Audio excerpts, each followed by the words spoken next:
Hi, everybody. Welcome to Night 5 of the Draft Sharks Invitational. I'm Mike Shope with Jared Smola and Adam Krautwurst. Jared, you probably know well through Draft Sharks. Adam and I are co-hosts on The Deep End. I'm not sure if Jared is familiar with this guy.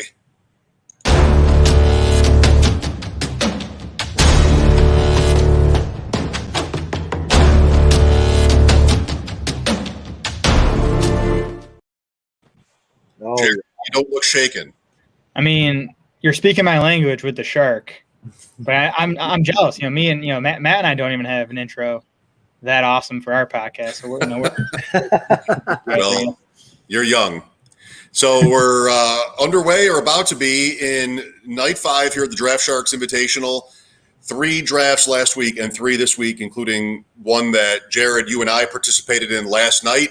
They're all interesting in their own ways, and including tonight, as we'll run through in a moment, they're loaded with some of the top and most successful players in fantasy football.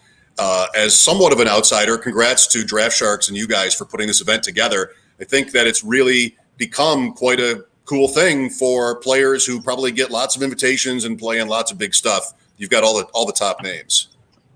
Yeah, it's tough competition, but I think the what's cooler about it is just the format. And we'll get into it tonight. We've gotten into it the first 4 drafts, but it's so balanced as far as positional values. You don't see 10 running backs coming off the board in the first round. You might see 2 running backs come off the board in the first round, which I believe we've seen in at least 1 or 2 of these drafts already. Right. Let's run through the format just quickly. You guys will give some more of the details, I know, as we continue through the night. It's a super flex league, 2 quarterbacks, 3 wide receivers start, and tight end premium. So you do see, like you're mentioning, lots of variance in the strategies. And tonight, as we'll see as we go into the draft board shortly, that has continued as a player who went to me last night at pick 18 has gone 3rd in this draft. And, as far as I'm concerned, picking him at 18, 3rd is appropriate. Love it for Kimra. And let's, Adam, before we meet our players, how are you looking forward to tonight? Is this sort of an opportunity for you to throw shots? You've got Matt Schauf here, and I don't know exactly what your relationship is with Matt. We'll see how aggressive you are in your criticism. I mean, Matt's never aggressive with his criticism, so I'll definitely hold back on Matt for sure. No, I'm gonna dig in on Matt. I know a lot of these. I know Matt. I know Todd. Danny. I know him and I will be competing a bunch in the Kentucky, all the high stake events out there. Crack Rock. He's always fun to go back and forth with. But there are some kind of new faces to my world here and new names. And I know Kimra's a stud. She's been doing it for a while. So this is going to be fun. Jared, did the draft start yet? Yeah, pull up that draft board. Because I got the draft board. It's just not loading. I don't know. I'll have to pull it up if you guys want to go through the teams. Yeah, let's do that. We are through pick 7, and let's meet our players here before we get too much further along. Matt Schauf, host of the award-winning Draft Sharks podcast. That would be this, well, not technically, but the grandfather or whatever of this Deep End podcast. Matt has done a great job with that. IDP guru, loves Chris Carson.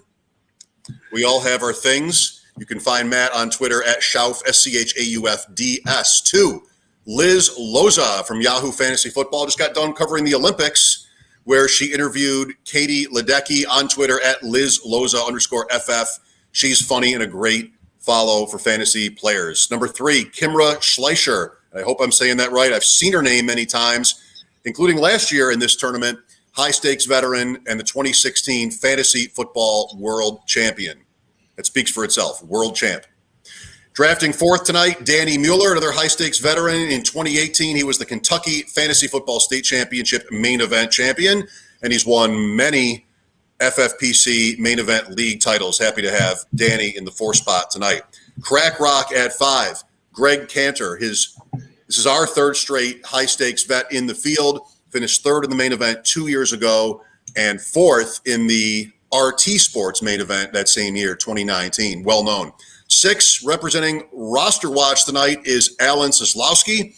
You can follow him at Alan Soslowski. I was in a league with him last year through Scott Pianowski. We're happy to have Alan. The Roster Watch team is on its annual training camp tour. Check out at Roster Watch for lots of good nuggets. At 7, Zachary Kruger, a contributor at RotoViz, 4 for 4, and underdog at ZK_FFB.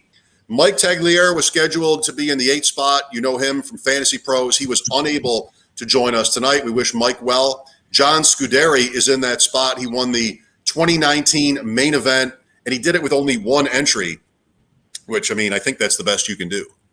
At 9 is Todd Burroughs. Todd has been a guest on the Deep End with Adam and me at Best Ball NFL on Twitter, high-stakes player, and he hosts the Run to Daylight podcast. He's a member of the Draft Sharks Discord as well, which we encourage you to join. Todd gave some great insight on an earlier episode of the Deep End, and we encourage you to check that out and catch up if you haven't seen it. At 10, one of my favorite, and I think many people's favorite Twitter follows in the fantasy world is Ian Harditz with Pro Football Focus. He hosts the PFF Fantasy Football Podcast, loves Cordarrelle Patterson. Okay. On Twitter at iHarditz. If you've seen something funny with a gift to go with it on Twitter in fantasy, there's a pretty good chance it was from Ian. At 11 is Scott Barrett, now with Fantasy Points, director of Dank Stats. He just released his My Guys article for 2021 at Scott Barrett DFB.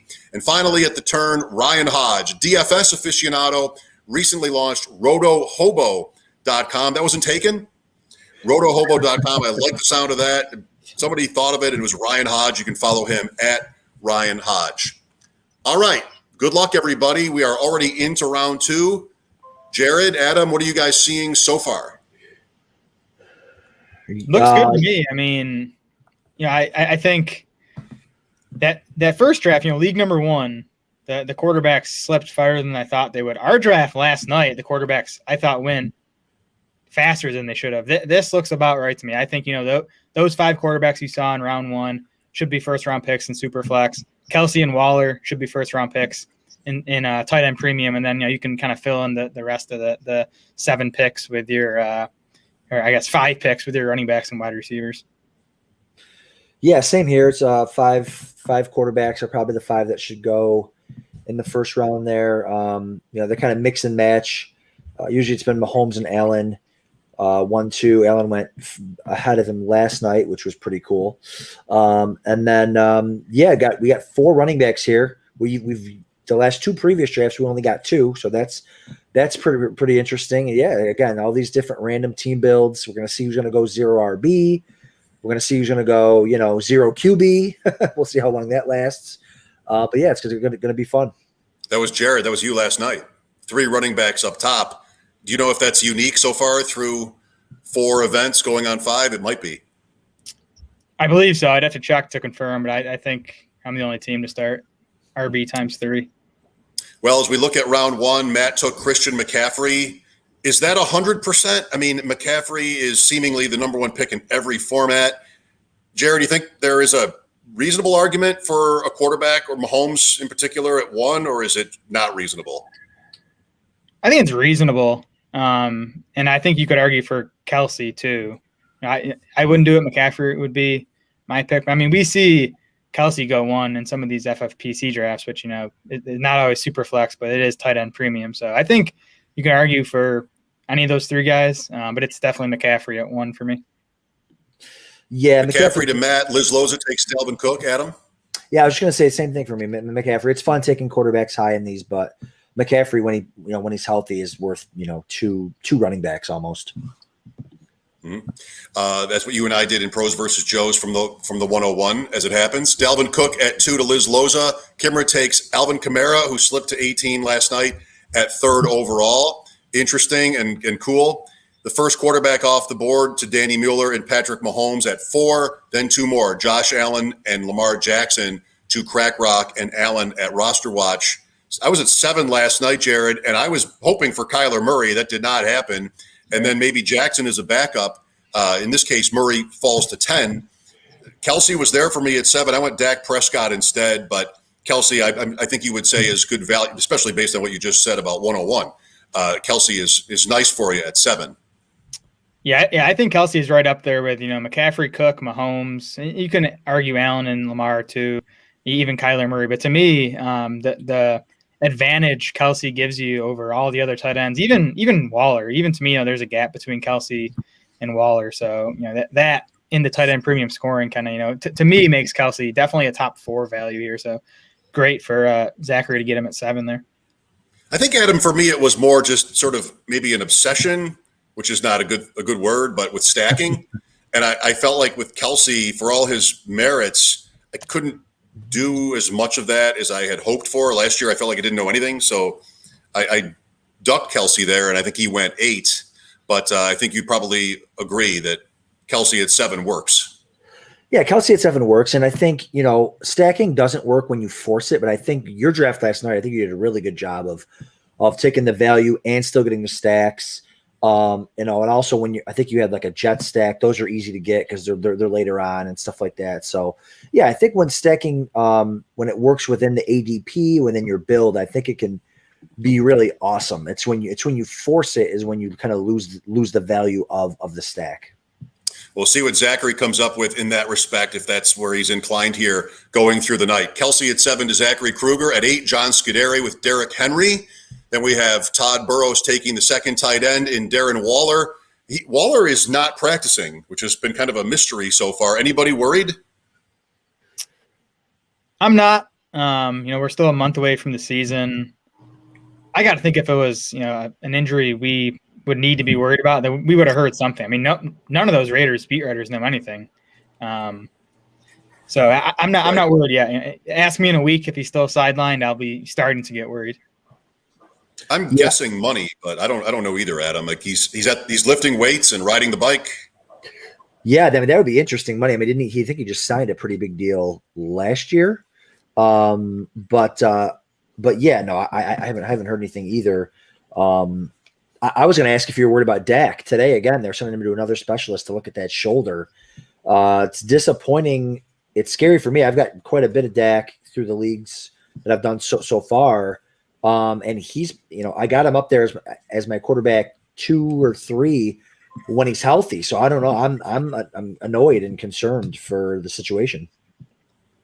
I mean, I think you can be. It's definitely worth watching. What a thing that would be for Dallas if he misses a chunk of time after what last year was like. And for fantasy players who have been, so excited and bullish on the Cowboys and all the different stack potential there is there. Ian Harditz at 10 takes Kyler Murray. That's who I was hoping for last night. He ended up going at 5 to Dwayne McFarland last night, if I remember correctly. There's Prescott, the 5th quarterback off the board to Scott Barrett. And then Tyreek Hill, wide receiver 1. Ryan Hodge pairs Hill with Kittle, the 3rd tight end off the board. Then Zeke Elliott back to Scott Barrett. Prescott and Elliott. Jared, what do you think of that move, the quarterback running back combo from the same team? I love it if you're talking about, the Cowboys or the Chiefs or, maybe a few other offenses where I like it. I think you could be soaking up, 45 touchdowns between those two guys. So love that. I wanted to just talk about Ian Harditz's pick with Kyler Murray for a second here. I mean, I've sort of been waffling all summer between Kyler and Josh Allen and Lamar Jackson and even Dak before the injury is, kind of who's quarterback 2. The closer we get to September, I'm starting to like Kyler Murray as my quarterback too. I mean, last year he was leading all quarterbacks in fantasy points before he suffered that shoulder injury. And then, I think it impacted his passing. It impacted his rushing. I think he was less willing to take off. So I just think if he stays healthy in another year in that offense, another year with DeAndre Hopkins, they add Rondale Moore, who I love. I think he's a perfect fit for that offense. Who knows what AJ Green has left? He's kind of just a bonus if he can rediscover some previous form. But I kind of think it's all set up for Kyler if he can stay healthy to, maybe even threaten Mahomes to be the quarterback 1 this year. Yeah, I'm a little higher on Kyler now that, I love the Lamar Jackson rushing upside of, he could just, the sky's the limit with his legs.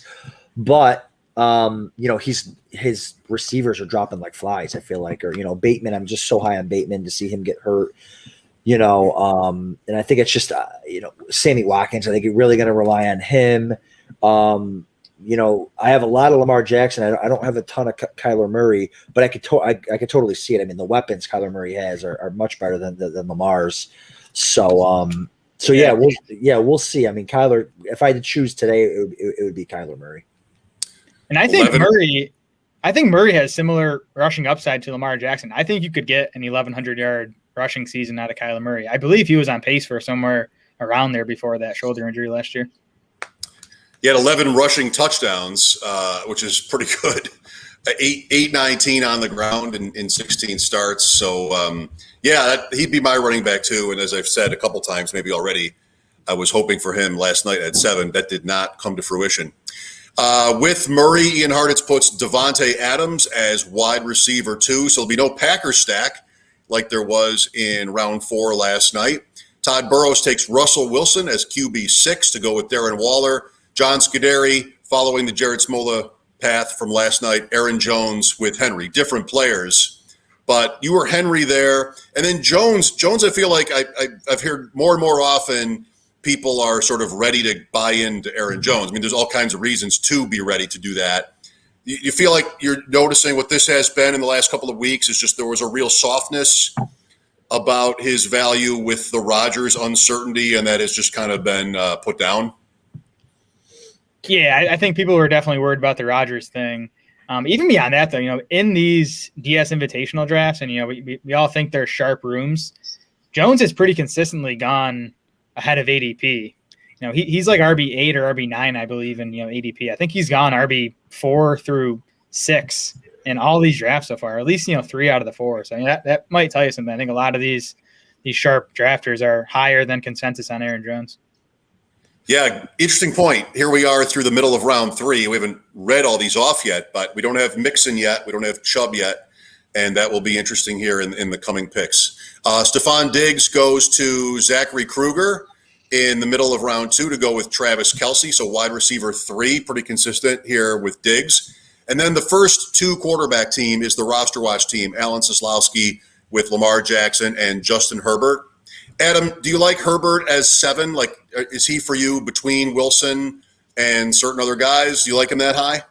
Yeah, I love Herbert. I think he's super talented. O-line, I think they have a top-notch O-line, weapons, kind of newer coaching staff that can open it up maybe even a little bit more. Love Herbert. I think I could take him as QB6 too, for sure. So I have him kind of in that tier. To me, it's the 5 that went, and then kind of Russell Wilson, Herbert in their own tier, and then Brady and kind of Stafford and Rodgers right after that. So I love Herbert, and the sky's the limit with him this year, I think. Jared, I'm just realizing, like, I said a couple of names as I fill in for Matt tonight of players who were not yet picked. Is that bad form? Like, are in these loaded rooms, are these guys listening in for ideas? I guess I assumed not, and that they would know who the players are that I, maybe mistakenly mentioned. Yeah, they might be listening, but even if they are, I don't think you mentioning a name is going to impact their decisions. So I think you're safe. I had a different idea, but this is an award-winning podcast. Maybe I'll mix it up. Middle of round, or actually, the deep end is. We're still waiting for those awards. They've not yet rolled in. Middle of round 2, Crack Rock goes Austin Eckler to go with Josh Allen. Then we have Tom Brady with Mahomes, last year's Super Bowl quarterbacks, to Danny Mueller. Saquon Barkley in round 2 to Kimra Schleicher with Alvin Kamara. Then we have Calvin Ridley to Liz Loza at 211, and Jalen Hurts gets to quarterback 9 tonight at 212 to Matt Schauf, who then goes Matt Stafford at 301. You guys know Matt very well. Jared, what do you think of his start? Is it what you would have expected given how things fell? Yeah, at least the Hurts pick. I know Matt is pretty high on Hurts. With him, it's just a question of if he's going to be on the field. Can he stay healthy? Is he going to play well? He'd have to bomb, I think, to get benched. If Joe Flacco is the backup option. But then there's the Deshaun Watson rumors floating around. So that's kind of the risk with Hurts. But, man, if he plays all 17 games, I think he's going to beat quarterback 9 just because of that rushing ability. Yeah, same here. We've talked about Hurts a bunch on the deep end. That rushing ability's got him. The sky's the limit for him too, fantasy wise. And I love Stafford. So, I think they're a nice pair too. I think Stafford's got a nice high floor. Mm-hmm. Obviously, no or not much rushing there. And then Hurts has that top 5 weekly upside. Do you either of you guys like Stafford over Aaron Rodgers though? I do. I just like the whole offense. I feel like it. Speaking of stacking, I feel like there's nice stacking options there. I've stacked the Rams a ton. And Rodgers was like insanely like record breaking efficient last year. Like his touchdown rate, all that stuff. Like that's coming down. I just like Stafford this year. It's really an interesting call. We've gotten, in terms of Rodgers, more so than Stafford, but certainly Brady and what Breeze was, we've gotten so used to older quarterbacks just keeping their pace up.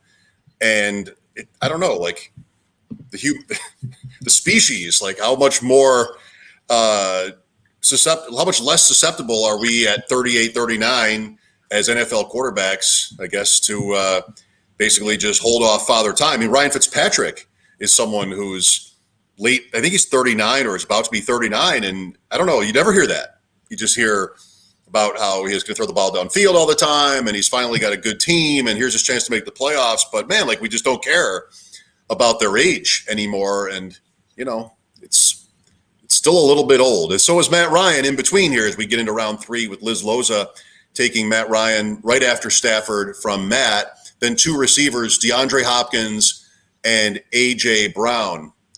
Jared, neither is a stack there. That's a close one too, isn't it? Again, my fantasy last night was going to be Murray and Hopkins.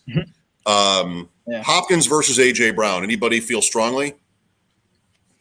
I feel strongly in favor of Hopkins there. Baseline projection, I think you can project him for like 30 more targets than A.J. Brown. And he might even end up with more than that, assuming Julio stays healthy in Tennessee for most of the season. So it's Hopkins there for me. Liz did get the Matt Ryan, Calvin Ridley stack. Right.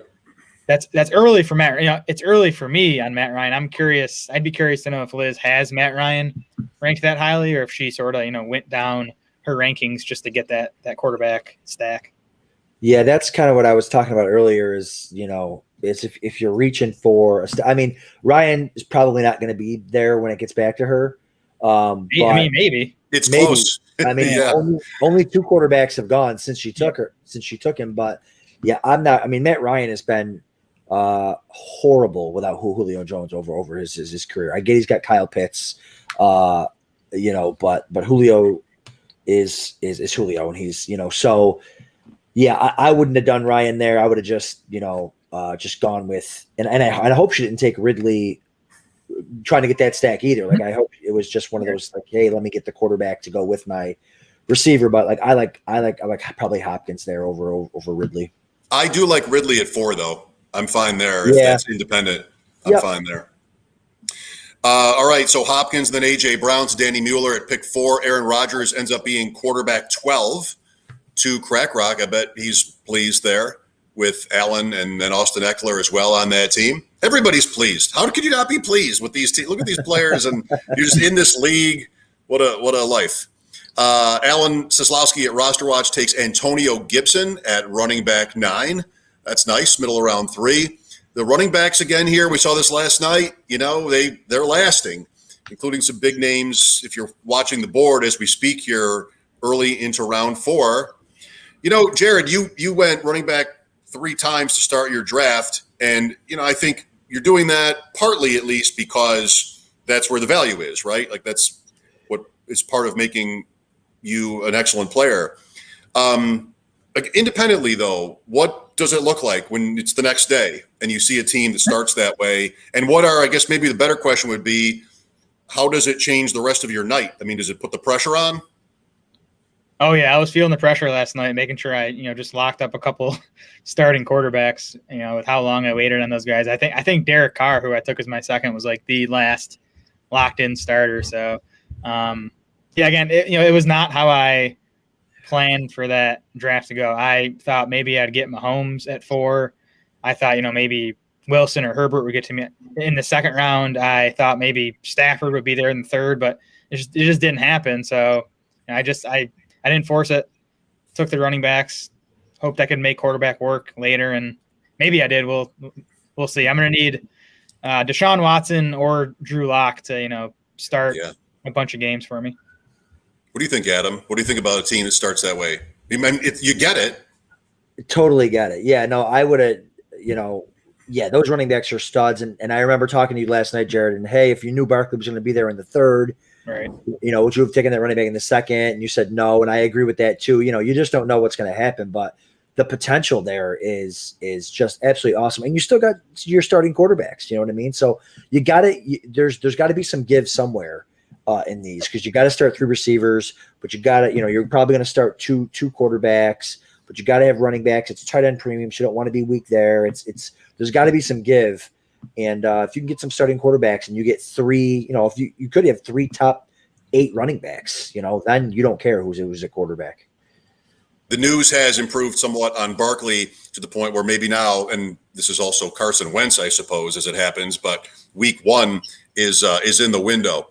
All right, we are at Zachary Kruger with the 7 spot in round 3. DK Metcalf is wide receiver 7 to go with Stephon Diggs. Ryan Tannehill with Derrick Henry, interestingly, for John Scuderi at 308. Jonathan Taylor is Todd Burroughs' first running back at 309. Joe Mixon, the second of 3 in a row at running back. He's running back 11. He goes to Ian Harditz there at pick 10 in the 3rd round. Scott Barrett with Nick Chubb to follow that. And then 2 receivers at the 3-4 turn to Ryan Hodge, Keenan Allen, and CeeDee Lamb. CeeDee Lamb has been a story in the last week plus in fantasy drafts, as there's more and more hype about him. Seeing in a main event draft, round 2, sometimes for CeeDee Lamb. I believe I saw that anyway.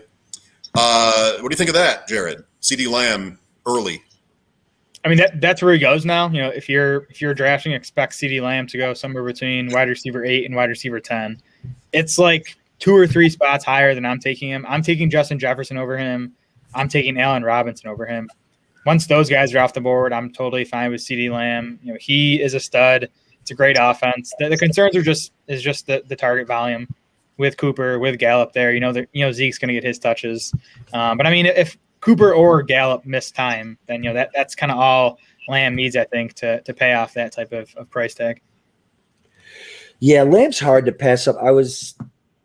He's just so hard to pass up because he's so good and he's in such a great offense, and they play him out of the slot, which is such a good idea. And it's just, you just see it. It's just a guy that I don't want to completely fade.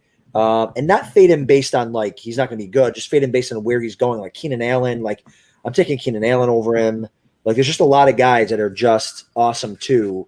Hawkinson, if you're looking for a tight end premium pick, it's just hard to really get on him at his ceiling. I mean, his weekly ceilings, wide receiver is top 3 wide receiver weekly, but over the course of the year, I feel like he's going to have some duds that maybe some other receivers wouldn't have because of that volume, the target volume. He goes here above Justin Jefferson, wide receiver 9 to Ryan Hodge at pick 401. Scott Barrett into round 4, his 3rd running back in a row. Najee Harris is the pick there. Then Justin Jefferson to Ian Harditz. Clyde Edwards-Helaire to Todd Burroughs, his 2nd running back in 4 picks. No receivers yet for Todd. He's the one team. No, Scott Barrett also in that situation, but they're coming up in round 5 with a look at that. John Scuderi at 405 takes Allen Robinson, wide receiver 11. Then Trey Lance to Zachary Kruger at 412. One of the other things I had in mind last night, picking in the same spot as Zachary, by the way, was Lance in that spot. And before last night, Jared, that would have been early for these drafts for Lance, but there's so much hype. He ends up going, I believe, 310 last night. And that put me on Justin Fields in this spot last night. So rookie quarterbacks with still yet no assurance for when they're going to get in terms of Lance and Fields, the fantasy community is biting anyway.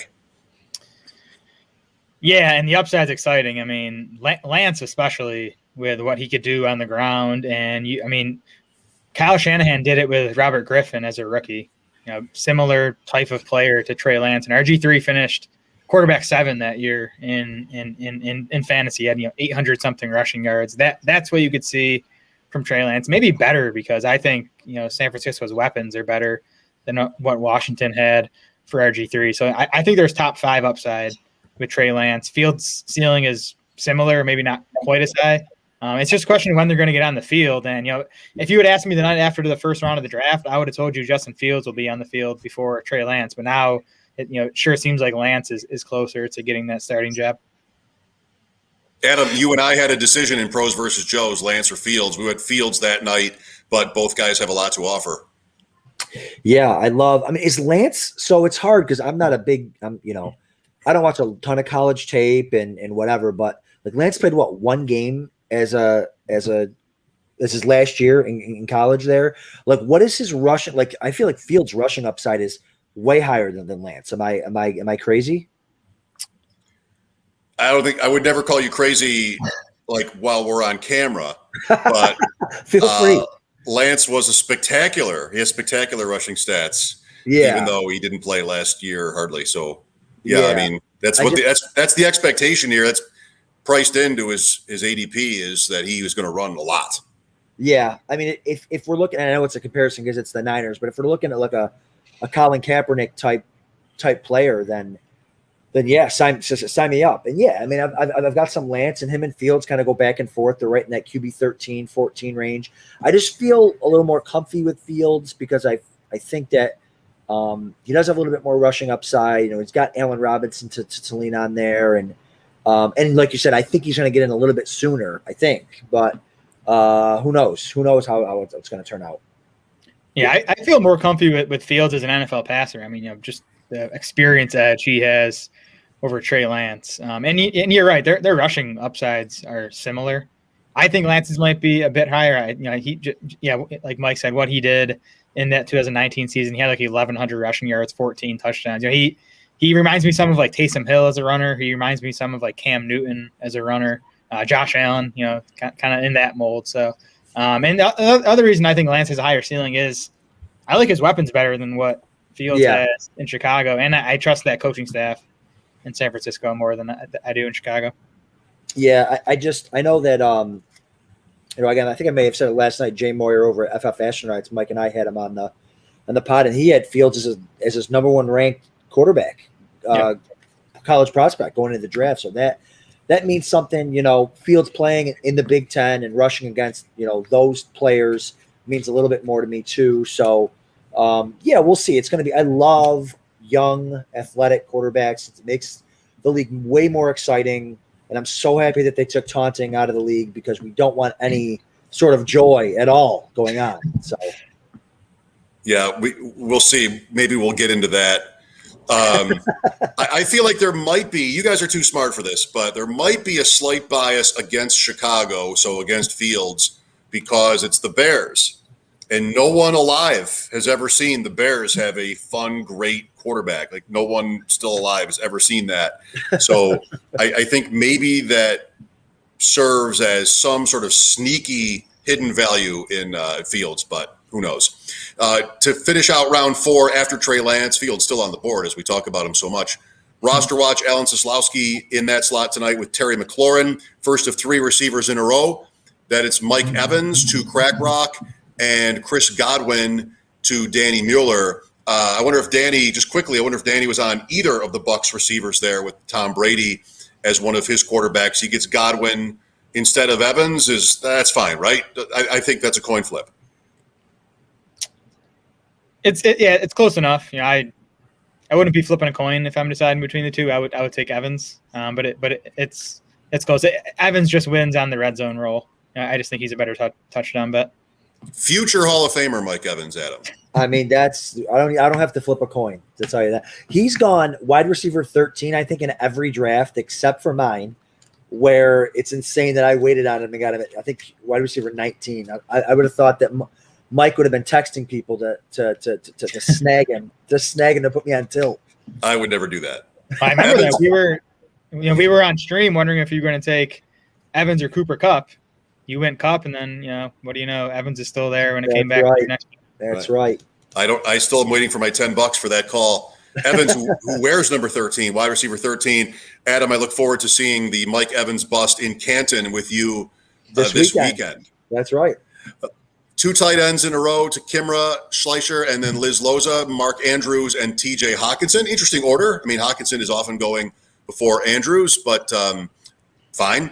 Then we have Chris Carson to his biggest fan, Matt Schauf at 412. Start round 5. Matt drafts Robert Woods, wide receiver 15. That's before Kupp, who I don't think has yet been drafted.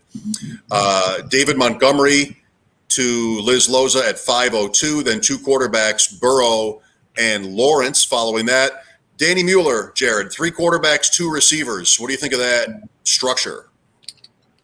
Yeah, and Danny's a better drafter than me, so he probably knows what he's doing. I would not take another quarterback in round 5 after spending my first 2 picks on the position. He's banking on Mahomes and Brady being great, spending his top 2 picks on those guys. So if Lawrence is needing to start for him a lot, that means Mahomes and or Brady disappointed. So not what I would have done, but again, Danny knows what he's doing, so we'll see. Yeah, same here. I wouldn't have gone QB there, but yeah, Danny's been doing this a long time, and but yeah, and there's also something to be said too. I mean, if you really want to get into the game theory, whatever, like if you've got 3 good ones, those are quarterbacks that other people can't use. You got guys like you got Liz who still only has 1, and it's Matt Ryan. You got Kimra who's only got 1, and it's Burrow. So yeah, we'll see. We'll see if maybe he can get a monopoly on those quarterbacks. Yeah, that's right. No running back there, and that's an easily relatable situation when you look at the names at running back, because there's some question about all of them once you get into the 5th round here. But he's going to eventually have to land on somebody. Kyle Pitts goes at 5:05 to Crack Rock. That would have been interesting to see on Liz's team with Ryan and Ridley, but Pitts makes it to the middle of round 5. Then it's J.K. Dobbins to go with Lamar Jackson on the roster watch team. Zachary Kruger takes his second quarterback, Kirk Cousins. I almost said to go with Diggs. Almost.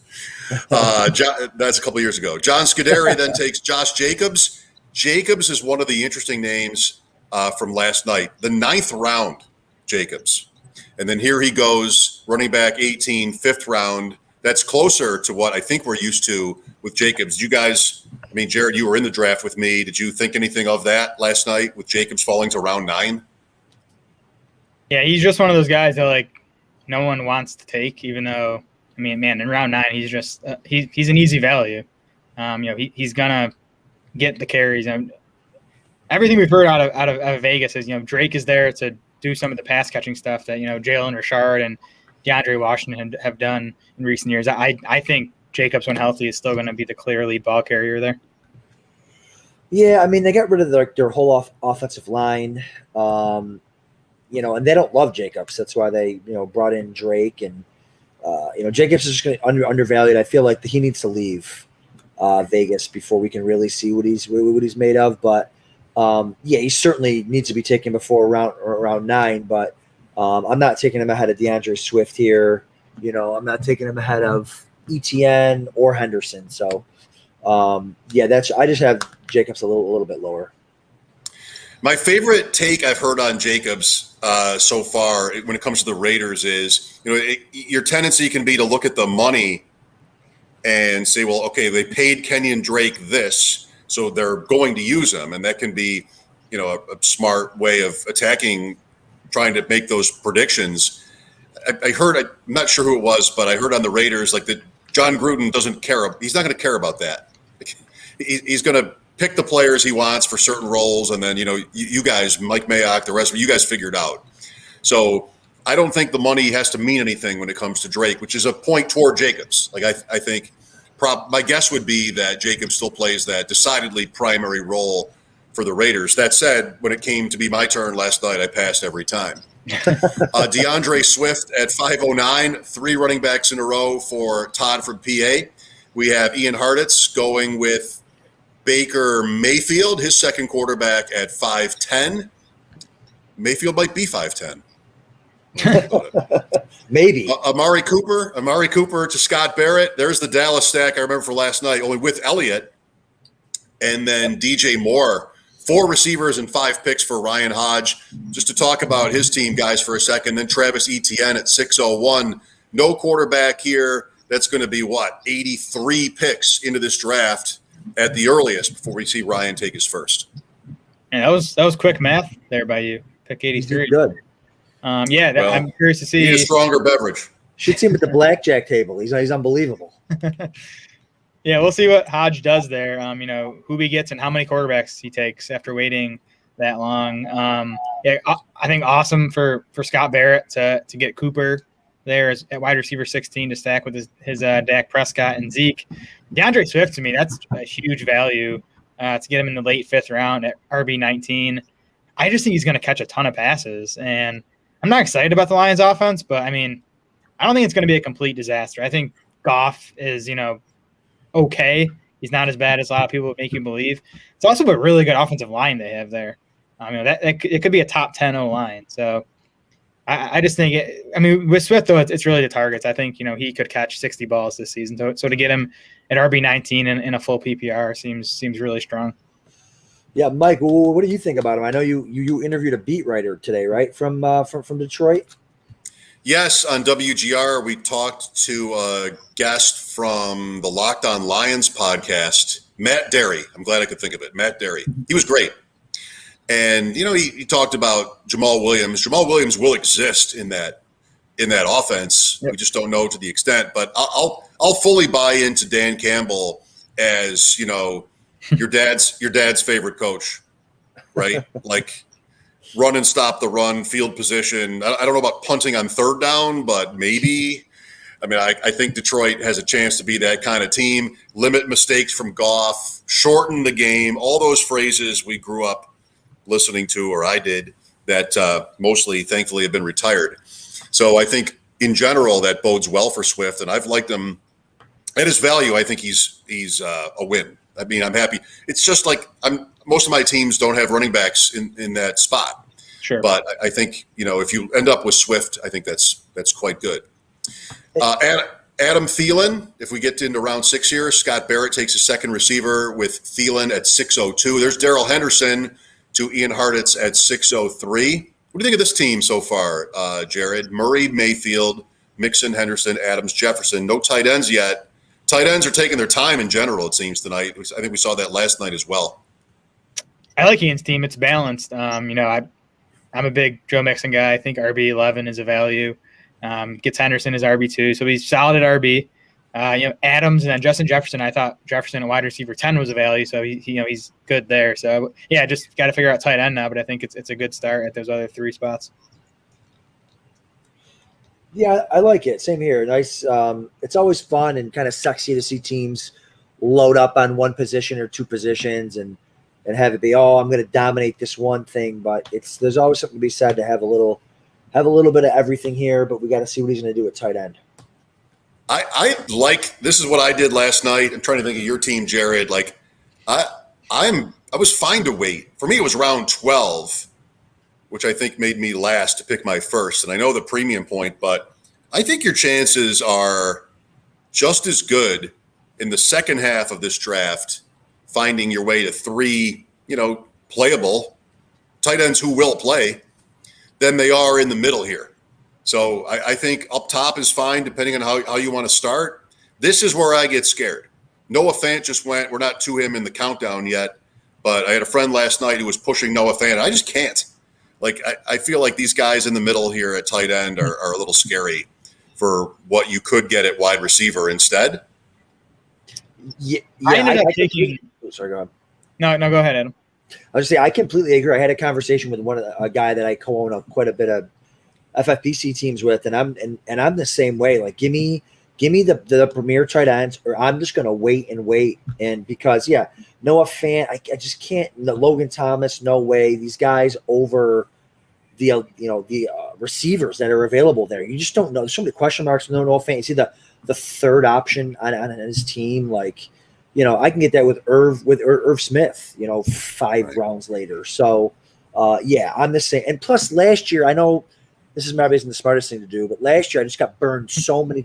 Hayden Hurst, what happened to him? Tyler Higbee, what happened to him? Austin Hooper, what happened to him? Like all these mid-round guys that had question marks, like they just disappeared and they killed you. So give me those receivers with less question marks, and especially in best ball, I'll take 2 or 3 tight ends in the later rounds. That'll give me at least one decent week. Yeah, I'm mostly with you guys there. I ended up taking Goddard last night at 904 as the 10th tight end off the board. So yeah, I thought tight end 10 and 9th round. I thought Goddard was just a value there. He was my tight end 1. I was willing to wait longer. The other nice thing about this format is with 25 rounds, you can burn like 5 picks on tight ends. I did that last year, and I got like Mo Alley Cox late, who started for me a few times. You can find guys that are going to give you some starting weeks. And last night I took Donald Parham late.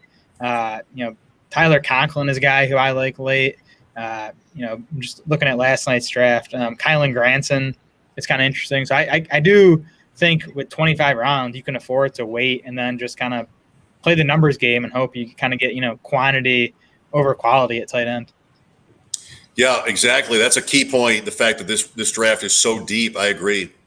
Tyler Lockett goes 604 to Todd Burroughs, and that starts a run of 6 receivers in a row. Julio Jones to John Scuderi. Brandon Ayuk, maybe in the same spot, or at least in the same column as I was there last night, to Zachary Kruger at team 7. Cooper Kupp later than we're used to at 707 or 607, make that, to Alan Soslowski at roster watch. Then we have Deontay Johnson to Crack Rock and Jamar Chase, a third receiver to go with 3 quarterbacks so far. Danny Mueller with a very interesting. I had a green shirt on with red shorts today, and someone at work immediately blurted out when they saw me that I looked like a watermelon. Is a watermelon draft a thing in these these MFL colors? Is Danny Mueller drafting a watermelon team? It is. It is now for sure. Is it a Christmas tree or is it a watermelon? What is it with the red and green? Jamar Chase at 24. That list of 6 receivers: Lockett, Julio, Ayuk, Kupp, Deontay Johnson, and Chase. Adam, is there anything? What jumps out to you about that order, if anything? Oh, I'm so happy you came to me first. Cooper Kupp, wide receiver 22. I mean, I don't want to get ahead. To me, this is the team right here. This roster watch team has some great value to me, a great build. I mean, his next pick, I'll let you do that, Mike. But his next pick, sensational. I'm taking Kupp over the 5 or 6 previous receivers to him. I love Kupp. I mean, we're doing a main event on the Draft Sharks Discord right now, and Kupp went in the 3rd round. Like him, and you can't get Cooper Kupp in the main event past the middle of round 4. He's just him and Robert Woods are flying up draft boards. I don't know what's changed over the last 3 or 4 months, but they're flying up draft boards. And man, wide receiver 22, it's such great value, and I like this team a lot. Yeah, I'm with it. Yeah, I'm with it. I mean, Kupp just got unlucky in the touchdown department last year. The volume was still there. The catches yards were still there. And he was I believe he was a top 5 wideout in 2019, wasn't he? Yes. So I mean, with the best quarterback he's played with now as a pro in Stafford, I could see him finishing top 10 again this season. So I would have taken Kupp probably a round earlier. The only wide receiver in that range that went ahead of him that I like is Todd taking Tyler Lockett just to pair with Russell Wilson. To me, Lockett and Kupp are close enough that I would have gone Lockett there just to get the stack with Wilson. Yeah, Lockett's good there. Quick follow-up on the Rams. When Akers went down, all the conversation was about what the Rams would do at running back. I've heard almost no analysis of what the rest of the offense, the effect of the rest of the offense might be.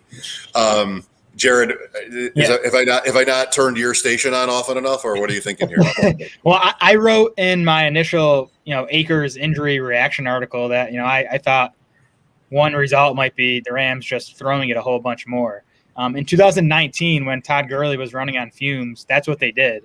They've been like 55, 56% pass in 3 of McVay's 4 seasons, but they were up around like 60% in that 2019 season when they didn't have a good running game. So, if Henderson struggles or gets hurt, I could see McVay just saying, we're going to chuck it 40 times a game with Stafford and these wide receivers. Okay, well, Adam, look, I mean, no excuse. I haven't read on the subject. Jared, who's sitting right here, wrote on the subject. That's right. That's embarrassing. This is not how you win awards. This is not how you win awards, I think. 6'10", Logan Thomas to Kimra Schleicher, then Miles Sanders to Liz Loza, and Robbie Anderson to Matt Schauf. Robbie Anderson, like you maybe heard it in my voice. Every time I see his name, I'm like, yes. I'm fine with that. I don't know if that's maybe early for him, but so be it. I like that choice. Noah Fant to Matt at 701. Then Taysom Hill at quarterback 19. Before my boy, we got to get there. Kimra goes Chase Edmonds at 7-3. Jerry Jeudy to Danny Mueller at 7-4. Love that. Still red and green, watermelon style. Crack Rock goes Mike Davis at 705, and then Fields. And Adam, I mean, you said you like that team. I'm not sure if Fields had any part in that because Kupp is, special to you. But look at Fields. That was I did that at 406 last night. This is 706. Yeah, that's what puts it over the top. I mean, I don't even know if Roster Watch was looking to grab a third tight end that early when he went. I'm sorry, third quarterback that early when he said our quarterback. But at QB 20 in a best ball, when you don't have to pick when to start him, and he's gonna have some monster weeks, I think that's a fantastic pick. It's kind of a luxury pick, but that's. I mean, I could go look back, but there's no way he went lower than quarterback 20 in any of these other ones. Jared, do you like that? It is his third, and you made the point before about another team that's a bench player. Yeah, still not sure if a quarterback in round 7 after opening with 2 is like optimal. I mean, it's 2 rounds later than Danny took his third quarterback, and I agree that Fields at quarterback 20 in a vacuum is a strong value. So I'm not totally opposed to that pick. Again, I'm just not sure I'd take 3 quarterbacks with my first 7 picks. I want to go back to Taysom Hill. Like, does Liz, with her Yahoo connections, have some inside info that Hill's going to be the starter there? Because that's early for him. Yeah, we should have her on the show and ask her. I think that's the best thing we can do. Well, I mean, if you had to call it right now, who starts week 1, I think I would pick him, but doesn't mean it's not early. Yeah, I was convinced it was going to be Jameis a month ago, but it seems like they're playing evenly in camp so far. And I do think the Michael Thomas injury might push them towards Taysom Hill. And they might just say, we're going to run the ball 35 times a game, at least until Thomas is back. So it could be Hill. Well, which is better for fantasy overall with the Saints? I would think also Hill. Like you think of Winston in a more traditional quarterback role, his weapons don't look like much at this point. I mean, maybe sort of like league low with the loss of Michael Thomas. You still have Kimra. So very interesting team. There's a lot of negativity toward the Saints right now. So after Justin Fields at 706, 2 tight ends, Irv Smith and Robert Tonyan, who may have gone back-to-back last night, also 7-8 in the 7th round. First tight end for John Scuderi, following Zachary Kruger. Derek Carr goes to Todd Burroughs at 709. He goes Russell Wilson and Derek Carr at quarterback, 2 guys you would normally expect to play every week. One of the great things about Wilson is he just plays every week. Ian Harditz goes Odell Beckham. Jared, this was your roster last night, I think, Beckham. He made it to your team? He did. I think I took him around earlier. I also stacked Beckham with Baker Mayfield, which Ian did there. So great minds with me and Ian there. Dallas Goddard at tight end 11, 7-11 to Scott Barrett, his first tight end. Then Tua Tagovailoa becomes Ryan Hodges' quarterback 1 to wrap the 7th round. Then a Dolphin pairing here with Myles Gaskin at 801. I like the idea of Myles Gaskin, but I never get there. It's somewhat of the same point as Jacobs. I don't know, like maybe this is outdated or just shallow, but I still feel like Miami is one of these few teams where anything could change at any moment at running back. Even Atlanta, so Atlanta with Mike Davis, then Deontay Foreman shows up, and there's a little bit of shockwaves there. I mean, maybe he hardly matters in the end, but still, like when you live like that, these kind of guys, it's kind of always on the wire, and you feel like because they don't have that contract or they don't have that draft status, they could go at any moment. Yeah, those are great points, Mike. I mean, and that's the thing about they call it the running back dead zone. They call them trap backs. Running backs that just they don't have a lot of draft capital. They don't have a lot of experience dominating the league, stuff like that. So any little thing, if they have a run of a couple bad games, next thing Salvin Ahmed's coming in there and Malcolm Brown's getting the goal line carries and stuff like that. So normally those are the type of guys that I stray away from heavily and go with more established receivers in that range. But when you start, was it Haja that took him? Yeah. When you start 0 RB, now it's like, okay, well now he's certainly worth a shot when you've got 5 or 6 good five or six good receivers, an elite tight end, elite quarterback. I'm sure he's thrilled to have him as his RB1 after that start. ETN. Yeah, I drafted him last night. I think there's high upside, of course. Does he get more than half the carries in an offense that has a lot of different interesting options? I don't know. The guy who might, or who sort of has outranked him there in terms of seniority is still, as of yet, not picked tonight. But I'm all for ETN. He seems like one of those league winner types. Jared? He could be. I think he should be. What is that Jacksonville coaching staff doing down there? They still have Gardner Minshew taking first-team reps in camp. I know you want to promote competition, and we're going to let this play out, and the best guy's going to play, but you're just wasting practice reps that could be going to your first overall pick in Trevor Lawrence. So that's what I'm worried about with ETN. I don't trust that coaching staff to do the right thing in that backfield. Mike, if our podcast wants to win awards, Mike, I think we want to do is have a segment called "Coaches Are Idiots" and just talk about every week during the regular season the coaching decisions. Like, what is you're right, Jared? What is he doing? Like, I just don't, because like you said the other day, ETN. Nobody takes a running back in the first round and doesn't use him, except for people who don't know what they're doing. Like, who knows? ETN, you're right. He has that Kamara type upside. He's got 10 to 12 carries and 4 to 5 targets a game, which would be awesome. But what are they doing? Like, who knows? Nobody takes a running back in the first round, doesn't use him. Nobody wastes high draft picks better than Jacksonville. Yeah. Sure. I don't think it's idiots. I don't want to give an essay on it, but I mean, you have a guy there that's won a lot at the college level and might think he just has it. He just knows. And so he wanted Kadarius Toney with that pick, which is interesting too. It's a little scary, but Lawrence plays and he's great, and maybe it turns out. So we'll see. Toney would have been an even worse pick than ETN, so I think he got kind of lucky that the Giants bailed him out there. Yeah, maybe. Chase Claypool at 802. I like that value. He goes to Scott Barrett. Then you have T. Higgins, also like that, at 803 to Ian Harditz. Trey Sermon is Todd Burroughs' 4th running back. That's hefty. But Sermon, a very interesting rookie for San Francisco, of course. John Scuderi takes Kenny Golladay at 805 as wide receiver 30. And then Zachary Kruger takes every fantasy player's darling, Tyler Boyd, as his 4th wide receiver. We've got 2 Bengal wide receivers in that group. Jamar Chase had gone about a round and a half to 2 rounds earlier. What's the best value, Jared, in the Cincinnati wide receiver crop? What's the best value? At these price tags tonight, it's Higgins for me. And I think it's Higgins for me in general, although it's close between him and Tyler Boyd. Boyd just kind of is what he is. Like, I think he's going to finish somewhere between wide receiver 24 and 30. Higgins, I think, has kind of a similar floor, but I think he's the guy who could pop and, finish as a top 15 wide receiver kind of, if like Jamar Chase doesn't totally fire this year. Yeah, I'm here. Boyd came up a little bit, so he's sort of the value pick, but maybe less so when you're looking at him here. Kareem Hunt goes 807 to Alan Soslowski, drafting for Roster Watch tonight. 3rd running back there. Crack Rock Greg takes Juju Smith-Schuster at the 8th pick of round 8.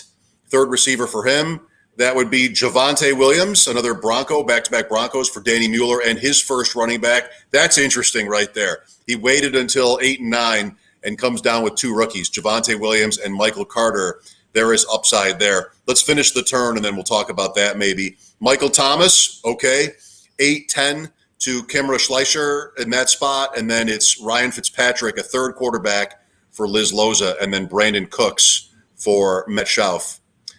Background, Cortland Sutton, Antonio Brown, Ben Roethlisberger, a 2nd quarterback for Kimra, and then Michael Carter. I drafted Michael Carter last night. I think the Jets are like the Bears from earlier, one of these teams that people are predisposed to not buy into. Jared, this could work. Javonte and Michael Carter there, that could work. It could. My concern would be just getting off to a slow start. But I think, these rookie running backs, they tend to take over in the second half of the year. I think that's definitely going to be the case with Javonte Williams. At this point, I'm expecting Melvin Gordon to open as Denver's lead back. I think by the second half of the season, it'll be Javonte. Carter could open the season as the Jets lead back. So if I'm Danny, I'd be looking to, with my next running back, add someone you think, is going to get off to a better start just to kind of balance that out. Yeah, I want to love Javonte Williams, but the situation reminds me a lot of J.K. Dobbins from last year. He's going to be the clear best back on the team, and the coach isn't going to give him the ball. Why? Who knows? Coaches are idiots. Listen, you said it. Okay. So, yeah, I mean, but I love the talent there for sure. I mean, what are those? Those are college roommates, right? Those two guys. So, yeah, I like. Yeah. I mean, he's got to be really excited about having those as an 8 and 9 after starting the way that he started. I've fallen for the Javonte Williams pick in previous years with that type of player. I fall for it all the time. Not anymore. I get stuck between what coaches are going to do and what coaches should do, and I'm starting to lean more towards okay, what are they going to do? Because it's so hard to predict what they should do, and so yeah, we'll see. Hopefully, Javonte can be a stud this year because I think he's way better than everything else they got going on there. By the way, I make it sound so simple and easy that teams like the Bears and the Jets, you should support them because no one ever expects them to figure out like the right path. There's a reason for that though. there's a but in every one of these points. And, if the Jets went sideways this time, would it really be surprising? I mean, it wouldn't be surprising. Zach Wilson wasn't most people's number 2 quarterback. And, Carter is a 4th-round pick. They don't even have to necessarily rely on him. We're just sort of we're getting that vibe from training camp reports. Elijah Moore falls into that zone too, but that's only worth so much. Deebo Samuel to Crack Rock at 9.05, his 4th wide receiver.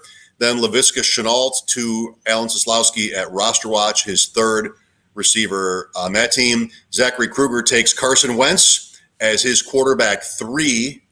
Are we in the zone of the draft here, Adam, where you want to get that 3rd quarterback before we start having to dive into players that might not play? Yeah, exactly. Like that's where I want my 3rd quarterback to be, and it works great for it works perfectly for a team like Kruger, right? So he waits on quarterback, takes QB 14 and 17, and then he gets a 3rd starter in Carson Wentz. That's always kind of ideal if you can do something like that. But it's hard to kind of plan that draft strategy out. 9 rounds deep, and you don't know who's going to load up on quarterbacks, and there's no ADP for this type of stuff. So it's dangerous, but if you can pull it off, I think it works out really well for him.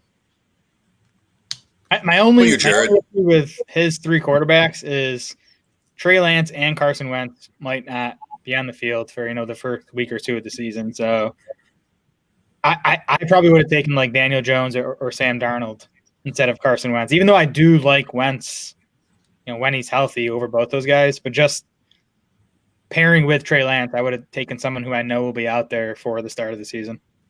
Yeah, I definitely agree there for sure.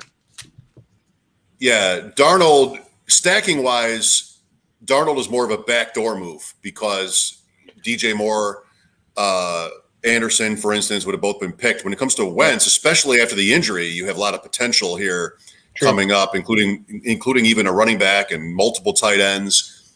So we'll see if that's maybe what Zachary has in mind. But yes, you might have so far anyway 1 quarterback in your lineup week 1, not a death knell at least. John Scuderi at 9.08 picks Daniel Jones to go with Galladay right before him. Devontae Smith to Todd Burroughs as wide receiver 39, his 2nd receiver, along with Tyler Lockett in a team that went more running back heavy early. Jalen Waddle at wide receiver 40 to Ian Harditz. That's 5 going on 6 for Ian. I like the theme there. Raheem Mostert, running back 4 for Scott Barrett at 9.11. And then Mike Williams. Is that late? Mike Williams at 9-12 to Ryan Hodge. Adam, that's one of your guys. And I know Dwayne McFarland was into him last night. I think pulled him down maybe round 8. What do you think of Mike Williams in this spot? What do you guys know about that wide receiver 41? Yeah, I like obviously love the wide receiver 41. I think we have him ranked a little bit higher at Draft Sharks. And again, best ball I think is a perfect format for him, right? Yeah, I've got Mike Williams everywhere. The potential there. He's in a contract year. I feel like eventually he's got to stay healthy. I mean, wide receivers are, or players in general, they are injury prone until they're not, right? So Keenan Allen, his teammate there, was injury prone until he wasn't. So Williams is still young enough where he can put together a decent career. And I think this would be the year. I want to be early on guys like this so we can grab them before they pop. Because if he pops, he's going to be, a top 24 wide receiver next year. Yeah, even beyond the injuries, he just hasn't put it all together yet. He has a 1,000-yard season, and he has a season with 10 touchdowns. Yeah. Who's to say he can't go for 1,000 yards and score 10 touchdowns this season? And then you're talking about, top 20 wide receiver. Very interesting team, the Chargers. Tons of potential. New coaching staff, which I think most fantasy players, if not all, would approve of.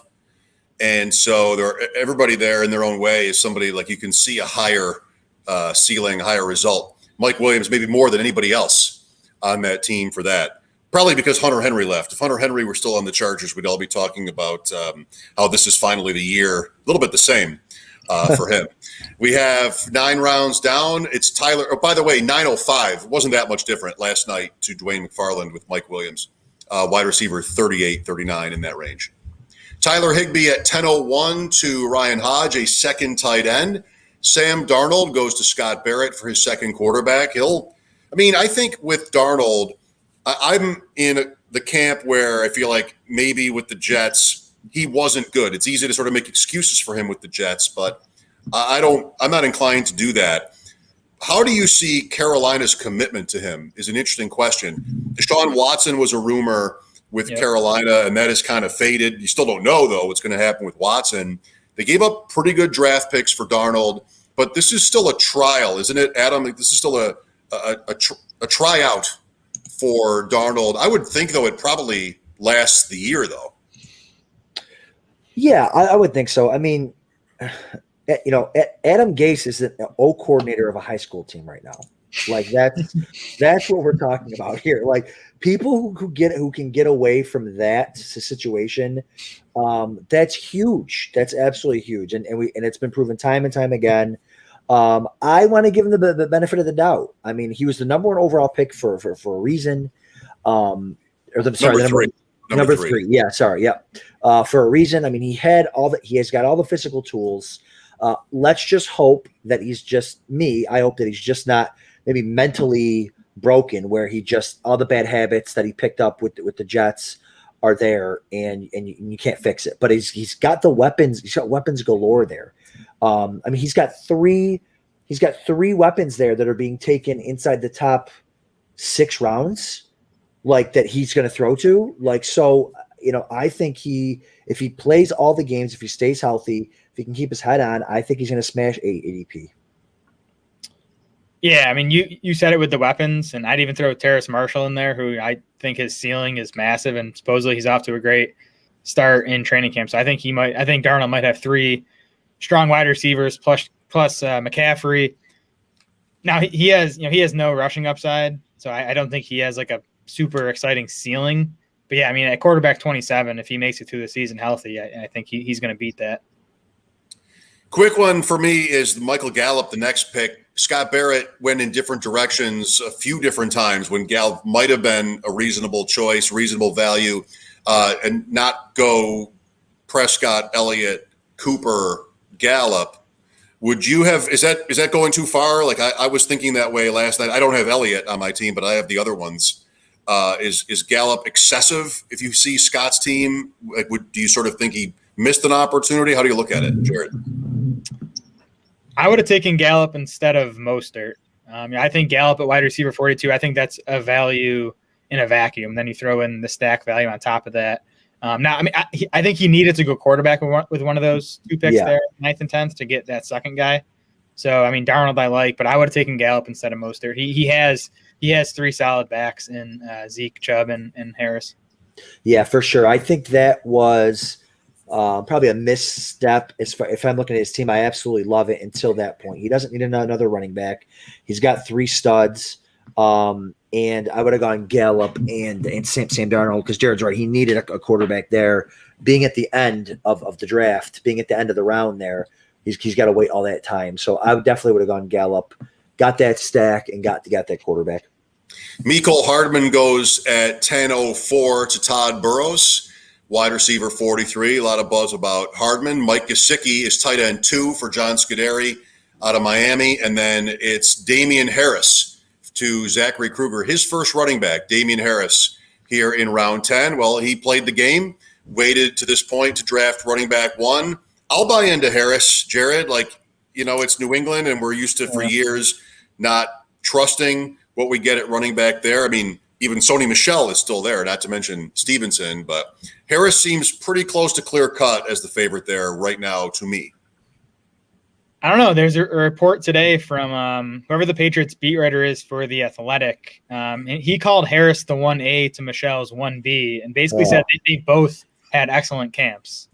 Now, we've also heard Michel is a cut candidate, which could be the case. Because, I mean, they're going to keep Harris. They're going to keep Stevenson, and James White's on the team. So they probably have room for, one more back, and they have, Michel. They have J.J. Taylor, who I think does some special team stuff. So Michel could still get cut, and then Harris is the clear guy. I mean, the issues with Harris, he's not going to catch passes. Right. We're talking full PPR here. And then as long as Cam Newton's the starter, he just steals so many goal line looks. So I think Harris needs Mac Jones to take over if he's really going to smash. But, I mean, at RB31, I think that's about where he should be going right now, I think. Yeah, I think the answer to that, Jared, is he a cut candidate, and is he the 1B? The answer is yes. To both of those. That's just how the Patriots roll. Right. Ramondre Stevenson, who people were kind of taking, and I was taking him too, in the 15th, 16th round of these drafts, they asked how he's doing in camp, and they're like, he's here. That's literally it. He doesn't do anything well. He stinks at everything, but he's here. No one's going to catch passes at running back, I think, except for James White. And Cam Newton's going to steal all the goal line touchdowns. So I don't really see upside for anybody there. I mean, I get it. When you go 9 rounds without taking a running back, you want to get someone you think can get you 8 points a week. I totally get it, but I probably would have gone. I definitely would have gone James Robinson there, Leonard Fournette there, especially in best ball. The Bucs have an incredible offensive line. They have a really nice schedule. So, but yeah, I'm kind of off of Damien Harris. Cam Newton, 70 rushing touchdowns, 4 away from Tony Dorsett, 4 away from Earl Campbell, 7 away from Tony Dorsett, 3 away from LaShawn McCoy. I mean, 70 rushing touchdowns for Newton is spectacular, and I hope he keeps going. James Robinson. Cam Newton, a Hall of Famer? I mean, Adam, you're the Hall of Fame voice. I'm going to Canton this weekend. We'll ask some of the experts, but I think 40 guys just went in a couple days ago, so it might now suddenly get tougher. I mean, I don't know if you guys know this, but I didn't play in the NFL last year, and Newton only threw 8 more touchdowns than I did in 16 games. So I was right behind him. I was one good game behind Cam Newton. I really like Newton for one of these teams that's at 2 quarterbacks right now. Mm-hmm. I mean, if he does play, that's a score. And I think the Patriots deserve some benefit of the doubt for this. Newton was late getting there. Everybody has laid this out already. He was late getting there. He got sick. He's been hurt, shoulder, foot, everything. They went back to him. They didn't have to do that. I mean, there were lots of available players. Mariota, even there were guys available all over the place. They went to Newton. So they did draft Mac Jones, fine. And maybe Mac Jones is just better, and that's it. But I am not afraid of Cam Newton here. And I think if I had Allen's team, although Allen picked Fields, who's the one? Well, Matt would be the one for me, where I think that makes sense coming up, but am I talking too much? Maybe I'm talking too much. Are the players supposed to be watching this? I mean, last night I was in this. I couldn't watch. I was at a loud bar, and Mike Leone's next to me. Like, we couldn't watch the show. Are you supposed to be watching the show? Listen, you're not. I didn't. I got a tunnel vision on the draft. You got to lock in. You got to draft. You got to commish. You don't got time to watch the show. Yeah, you have that too. That's right. I mean, I don't know. I think I'll draft, then I'll watch the show. James Robinson at 7:07 to Alan Soslowski. I like that. I think there's still a path for Robinson to be valuable. Zach Wilson to Crack Rock at quarterback 3. Okay, he's going to play. Elijah Moore, his teammate with the Jets, to Danny Mueller at 10:09. Then DJ Chark. Some injury concerns about Chark to Kimra Schleicher, and she's not going to have Michael Thomas for a while. Is she getting a little dangerous here with her wide receiver depth, or is there so much of it left that she should be fine? Jared? Yeah, it's a little dangerous for me. And you're right. There's, 16 rounds left or whatever. So she has time. And I like Chark at wide receiver 45 in a vacuum, but, as your third wide receiver with Thomas as your second, I don't think I would have gone in that direction with those last two wide receiver picks. Yeah, it's getting dangerous. If it was a situation where you're like, okay, looking at the roster construction, I'm only going to start 3 receivers all year. I'm not going to use them in any of my 2 flex positions. But the second quarterback is iffy as far as injury, as far as age with Ben Roethlisberger. Your first quarterback's iffy with injury. I don't really see a path to Kimra weekly only having to start three receivers. So Michael Thomas would have been more of a luxury pick as maybe a wide receiver 4, but as a wide receiver 2, it's a little bit scary for me. And kind of what you were saying, Mike, about wide receiver being deep, that can be kind of a myth. I mean, we're in a main event right now where we're at the 4-5 turn and there's no receivers there that we like. The run was crazy, and there's just not a lot.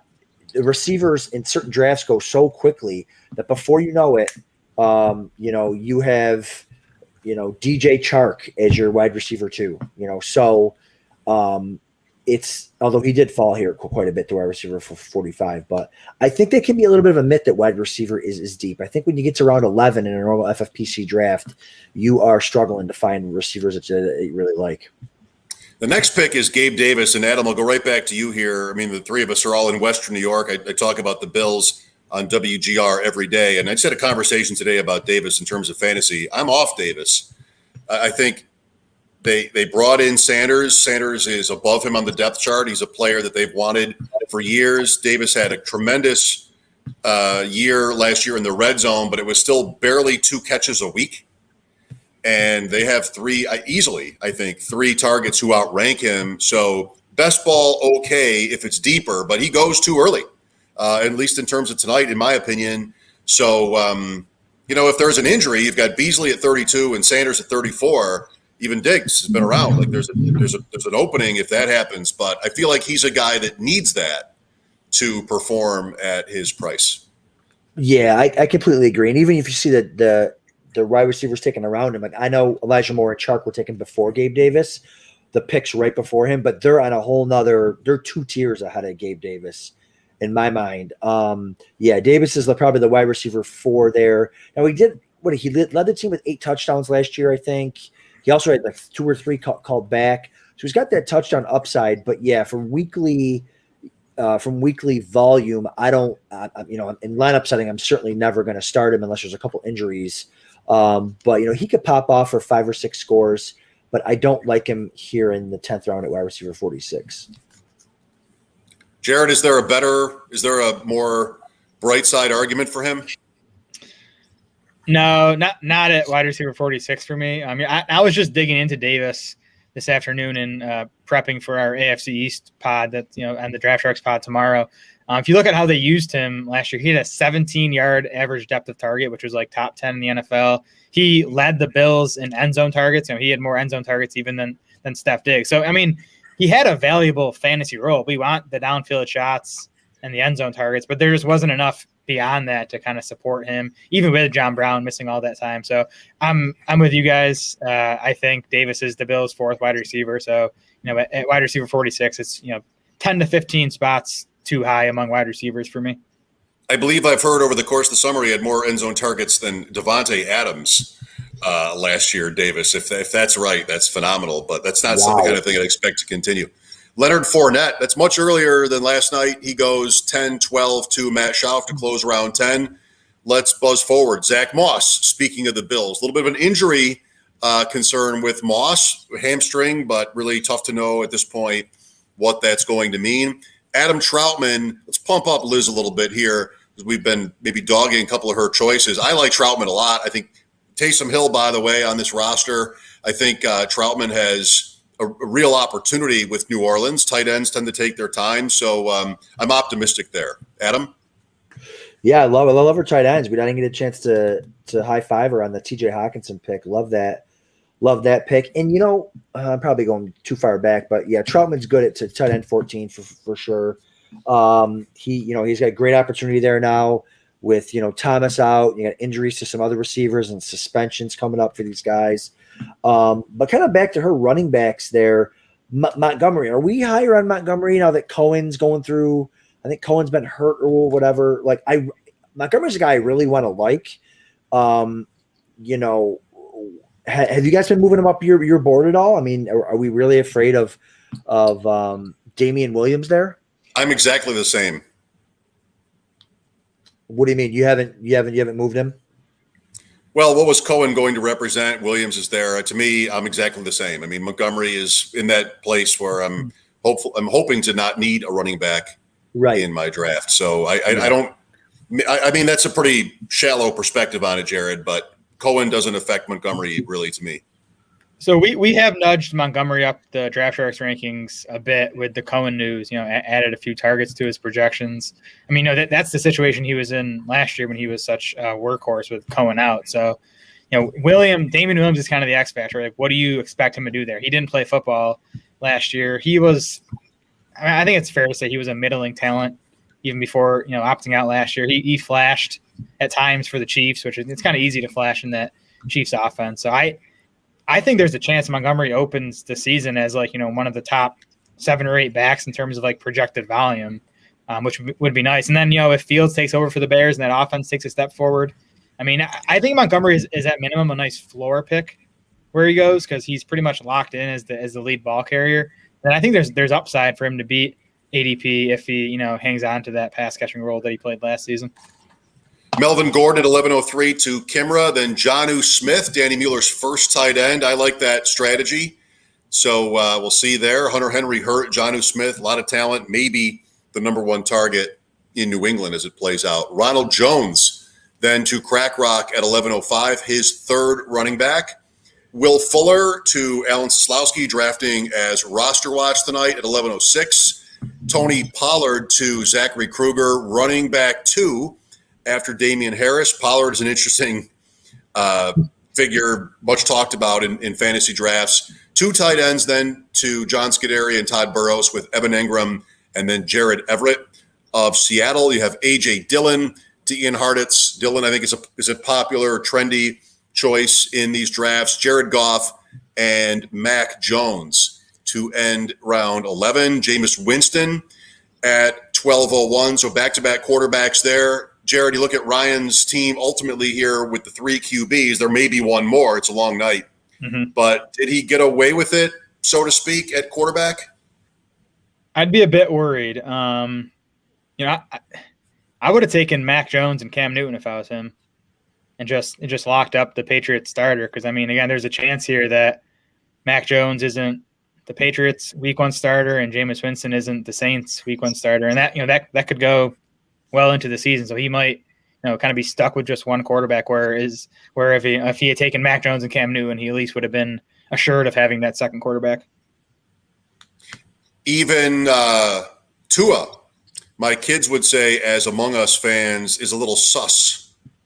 So we'll see how it goes for Ryan. Darnell Mooney to Scott Barrett. There's somebody that he's got some juice in these drafts. He is Scott's 4th wide receiver, going as wide receiver 48. Anthony Ferkser becomes Ian Harditz's first tight end for Tennessee. Then Jarvis Landry, old reliable Jarvis Landry for Todd Burroughs. Devontae Parker is wide receiver 50 to John Scuderi, followed by Terrace Marshall, who we talked about a little bit earlier in a sort of trendy Carolina passing game. Jared Cook, another team's first tight end. Alan at Roster Watch goes with Cook there. I'm okay there. I mean, he's got to stay on the field, but that's true for everybody.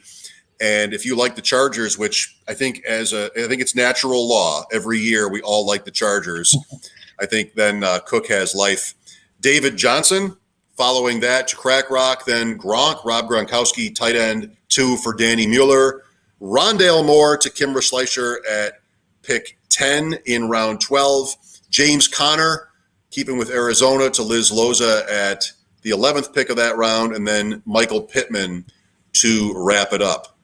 And we're going to wrap this up pretty soon. Pittman might look good if Wentz plays. I mean, there are Pittman fans, and then, Paris Campbell and other guys on that Colts team. We've talked about that a lot, Adam, on this show over the course of the summer. This draft has a lot left to go, and then there's tomorrow night too, the Expo this weekend, and pretty soon Vegas. It's all happening. Yeah, it's going to be exciting summer. And real quick before we go, James Conner, RB40. Did I hear he's the 1A 1B there going on over with Chase Edmonds? Did I read that somewhere?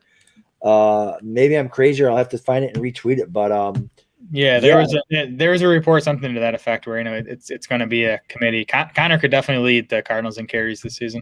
I'm surprised that gap hasn't gotten closer between him and Edmonds. I mean, Conner's such a nice, and I'll toot Mike was on Conner before I was this offseason, so I'll toot Mike's horn a little bit. But he's such a great zero RB to target because he's got that weekly floor and the big upside if or even when Edmonds gets hurt. I mean, the guy's hurt every year, so he's a really nice pick. I like that pick for Liz. But exciting couple weeks coming up here. I'll say this about Conner. He is one of these guys, the Jets are another team for this, where you don't know yet if there's been really a transition in thinking about how teams are looking at running backs and value. Conner, for instance, is cheap, and he's older. So you can look at that signing for Arizona and think, well, it's just why not? Or it could really mean something. That's Michael Carter in the 4th round with the Jets. Like, that could just be sort of let's take a chance. We've had early picks. We've done all right. We can do this too. We're not strong there. Or it could just be, no, we don't need to pay up for running back anymore. So this is really our guy. As opposed to like a Denver with Javonte Williams, where they trade up and it's round 2. And even though they have Melvin Gordon, everybody is sort of gaga for that.